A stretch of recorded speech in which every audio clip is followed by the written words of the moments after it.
तहज्जुद में रोना यानी अल्लाह को लाड़ प्यार से मना लेना है।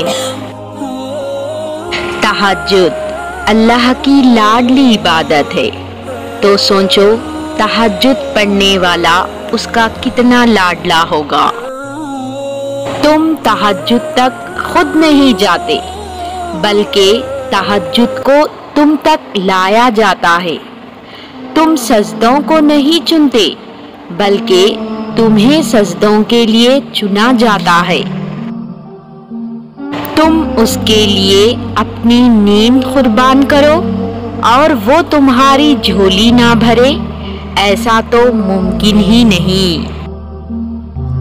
फर्ज नमाजों के बाद तहज्जुद वो वाहिद नमाज है जो अल्लाह से कुन कहलवाने की ताकत रखती है। तहज्जुद की दुआएं जब नसीब के रूबरू आकर खड़ी हो जाती हैं, तब कुछ भी नामुमकिन नहीं रहता। तब चार सुकून की सदाएं गूंजती है।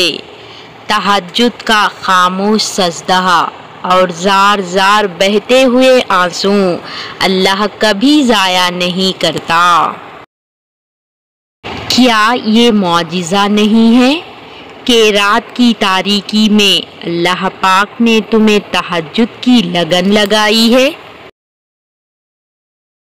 वक्ते तहज्जुद आसमां की जानिब देखो तो महसूस होता है जैसे सारी कायनात सबर के रंगों से सजाई गई है। तहज्जुद नाम है उस सुकून का जिसमें मेरी अल्लाह से गुफ्तगू तवील होती है। तहज्जुद में छुपा है कुन का राज, वो दुख जो रात भर सोने नहीं देते, उनकी मरहम तहज्जुद में मौजूद है। तहज्जुद की एक दुआ सारी जिंदगी बदल देती है। तहज्जुद में मांगी गई दुआ ऐसा तीर है जिसका निशाना कभी खता नहीं होता।